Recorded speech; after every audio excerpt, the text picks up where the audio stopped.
What's up, everyone? Thanks for tuning back into TalkShow² with Nate Buss. This is Take⁶. I got another awesome one here. Really appreciate him for coming on. I'm going to go ahead and let him introduce himself. Yeah, my name is Joey Fuca. I'm the head coach for Prolific Prep. Thank you so much, Nate, for having me. Look forward to a great interview.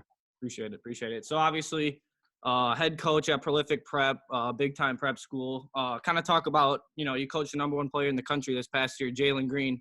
Kind of talk about that whole experience.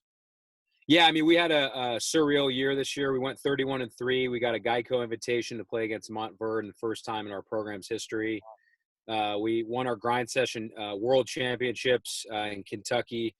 And then obviously this pandemic happened. So very fortunate to coach some high-level players. First year at the school.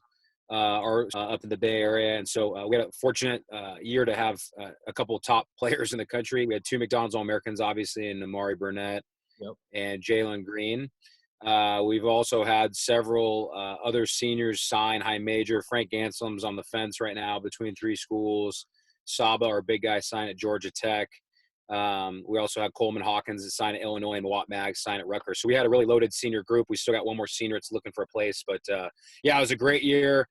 Coaching Jalen, coaching high-level players like that's always a blessing because he's just his approach to the game is as a pro. He comes in the first one in the gym, last one to leave. And I was very fortunate to be a part of his senior year. Cool. So were you guys were you still playing when everything happened? Yeah. So what happened was we got done with our game on Thursday night, which was the Elite Eight. We won that game to make the Final Four, and then that was we found out that night when Rudy Gobert had was the first guy in the NBA that contracted the virus, and so all of our guys were obviously losing it, right? Because one of the NBA players they look up to contracted the virus. So we ended up the next day. We didn't know if we were going to play or not, and there was only 4 teams left. So we knew that our game at 6 o'clock got moved up to 2 o'clock. So they tried to jam 2 games at 2 o'clock and 4 o'clock, and then we'd play at 8 o'clock because the district told us that we were not allowed to play on Saturday. So it was just a crazy turn of events, Nate, and we were fortunate that our goal was obviously to win the grind set. That we had to win 2 games in 4 hours, which we ended up doing. But yeah, it was just kind of a crazy turn of events. And actually that was kind of the last basketball game for everybody because that was before obviously the NCAA tournament and then NBA got canceled. So we kind of felt fortunate that we were the last kind of high school game going on. Yeah. So that was the Final Four of the Grind Session League? Yeah, so the Grind Session has teams from all over the country. We beat Central Point in the Elite Eight team from Florida. They got a couple Division I players, and then in the Final Four we played against West Oaks, another team in your area in Florida. Tough team. They got a couple Division I players, and then we ended up beating our Savior Lutheran from a team in Bronx in New York. So it was a good run for us. So this was your first year at Prolific Prep? Yeah, this was my first year. I had served on Eric Musselman's staff at Nevada Reno. I played overseas for 2 years in Germany. Nice. And then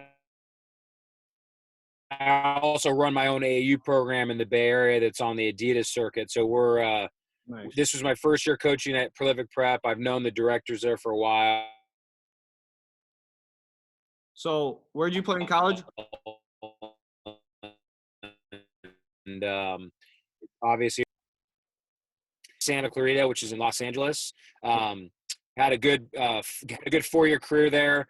Was an NAI All-American. Then I got an opportunity to play overseas in Germany. I played in Frankfurt and Munich for a year, and loved my experience over there. And then here I am getting into the coaching world.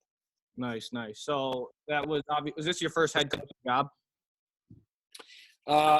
Yeah, first head coaching job. I run, like I said, I run AAU program, so I do coach our 17s team, but obviously coaching a high school is a little bit different just because you have an everyday grind for about 6 or 7 months. So yeah, it was a fun year, and I was very fortunate to be a part of it. What's your AAU team called again? Lake Show. We've been around for about 13 years. We're an independent team that just recently went to the Adidas circuit. Okay. We have mostly D2, low major, sometimes mid-major players, but it's a family thing. Me and my dad, we started in 2007, and we've just been kind of keeping it with the family. We love having, the opportunity to help kids. So Yeah, for sure. So obviously with Prolific Prep, you played a national schedule, right? yeah. Where are some places you guys played around the country? We played all over, Nate. We probably had out of the 30, we went 31-3 out of the 34 games we had. We probably played 25 on the road. We went everywhere from Illinois to Boston for Hoop Hall. We went to Texas. We played at American Airlines Arena where the Mavericks played. We played in Arizona. We obviously played in the Bay Area. We played in Kentucky. That was where we went to Kentucky 3 different times because that's where the Grind Session hosts some of their events. Yep. Where else do we go? That's all that's on the top of my head. But yeah, we had a pretty crazy run, man. It was fun, and our schedule differs than a normal high school. We're very similar to like a Montverde or an IMG, where we're playing in national tournaments every weekend, and that's partly because of where our programs establish themselves. But then also, when you have top players, all these tournament directors, they want you to play in their tournaments. Yeah. So obviously being a prep school, kind of talk about your facilities. Where do you guys practice? Kind of the logistics of it all. Yeah, so Prolific Prep's located in Napa, which is about an hour from Oakland. It's an hour from Sacramento. It's tucked away up in the vineyards. Obviously, a lot of people know Napa because of wine. It's a resort area, but our guys go to Napa Christian. It's a K through 12 school, very small school. Our principal is a super big supporter for our program because our guys travel a lot. So our guys only go to school Monday through Thursday, and then we travel, Nate, basically Thursday through Sunday. I don't know, 12 or 13 weeks, and so. We have a gym on campus there. We also practice at the local junior college at Napa Valley. Okay. We also practice at the local YMCA. So we're kind of all over the place. We don't really practice too hard during the season because we travel so much. Right. In fact, there was a stretch where I can remember we really only had back-to-back practices maybe 2 times, just because you want to be wary of your guys' legs, you want to let them rest, and so yeah, that's kind of the logistics of our school. We're kind of the only hit in town because there's no professional team. Napa, like I said, is kind of a resort, a retirement area where guys, just kind of go and enjoy the rest of their life in Napa. So we have a big support system in our community, and yeah, it's a good setup. I'm kind of curious about your guys' kind of preseason program. Do you guys do a lot of conditioning, skill development? Kind of talk about that. Yeah, we do a lot of skill development. Our guys, like Jalen. I can remember Jalen and Namari. They did so much with USA basketball, and then Namari played in the 3-on-3 World Championships, and so these guys, and they ended up making it all the way to the EYBL Championship. So a lot of these kids, they play up until the last weekend of July, and then school starts in August, and so we tend to give our guys a little bit of break, and then we'll start hitting it hard, Nate, in about September. Our conditioning is we'll get rigorous in the months of September and October, but then we'll start our season in November. So it's really heavy on heavy lifting, and then we also do a lot of skill development. So we've got a couple assistant coaches that are really good with one guy's good with guards, one guy's good with big guys. So skill development's a huge aspect for us and our program. In fact, that's how we get a lot of kids. That's a recruiting mechanism because part of the reason why Prolific Prep is called Prolific Prep is because we want guys to prepare like they're gonna play in the professional league. So that's a big asset for our program is player development. Who's on your staff? My assistant this year was Anthony Gonzalez, former NAI player, same situation as me. He was a local guy, helped out, which was great. We had another coach, John McCall, who does strength and conditioning in Fairfield. He's really good with his stuff. And then we also have Humphrey Jackson. We have 2 post-grad teams, Nate. So kids that are done with high school and they want a gap year. Humphrey was one of those coaches, and then he also helped us with our stuff. And so we had a good staff. We have there's no shortage of guys that want to get into the gym with our guys and work with them. And so it's good to have a bigger staff because you want guys that are willing and able to work out with our guys. So so prep school is kind of different. What's the process, of putting together a team?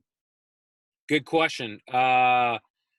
Listen, every year it's different. This year it's going to be different because, we're not able to scout guys during AAU, but, a lot of it is generated interest that we get. Obviously, the season that we have a lot of people that are reaching out, but then, you're in recruiting wars with a lot of top schools. Montverde, IMG, La Lumiere are all very good programs. And so, I think kids, as they're making their decisions from going from a normal high school, or even some high schools like Sierra Canyon that do play a national schedule, there's different recruiting mechanisms that we use that I won't get into now just because I don't want our competition to know. But, I think the process for every kid's different.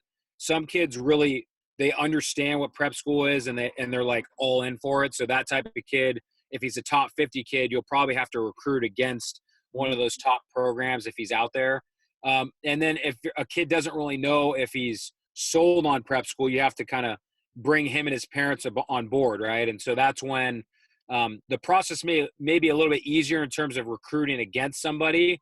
It may just be sharing information with their parents and getting them to be on board for moving to California. Because we this year we had kids from all over the country. We had Namari's from Chicago, Frank was from Atlanta. We had 2 kids from Haiti. So we really had kids from all over the country. And so, half the time it's basically if their families want to move, right? And so if they don't want to move, we still have the opportunity for kids to come out and live with host families. Mm-hmm. And host families know what the deal is. It basically take a kid in and support him and basically act like he's another kid in their family. So that's kind of how it works with our program. It's probably similar with all the other top programs in the country, but that's kind of how we operate. Was there like a similar game or a game this year you kind of, was your most favorite to coach in and be a part of? Great question. We had a lot of really good games. We actually, we were 15-0. We played La Lumiere on the road. One of our best players, Namari, went down with an ankle injury in the first 2 minutes of the game. So we were playing down. We got it down by as many as 18. And then this was the Chick-fil-A Classic. And Jalen basically single-handedly brought us back. He hit 7 threes in the fourth quarter, and we just came up short. We ended up losing by 3, but that was one of my – even in a losing effort, that was one of my favorite games coaching. And then, obviously, we had a game against Dream City in Arizona where we had fouled Marshawn Beauchamp at the end of the game. The game was tied with 0.8 seconds, and he went to the free throw line with a 1-and-1, and we thought the game was over, and he missed the 1-and-1, and Namari caught the ball and launched it from three-quarter court and banked it in. So, there were a lot of good memories. We had a lot of games that were close. And so just very proud for our seniors that we went out in the way that we did. Right. So in your career, what are kind of your goals in coaching? Obviously you're at a really high level school right now, but I'm kind of interested. Are you, what are you looking for out of your career? Yeah, I mean, I have a couple college opportunities right now, but the market this year was really tight. There wasn't really many opportunities that popped up, and you know how it is. I mean, you got to be in with a guy, you got to have a relationship with a guy, and then there's got to be an opening. So it's a little different for me as a fan. I got 2 kids. I got a son and a daughter, and so it's a little different for me. I can't just take a job to take it. But yeah, my aspirations are to coach at the next level. I coach in Nevada, Reno, so I have a little bit of a taste of Division I, working for a former NBA coach, Eric Musselman. And so I've been at that level. I want to get back to that level. I will get back to that level. It's just a matter of timing and trying to figure out what the best place would be.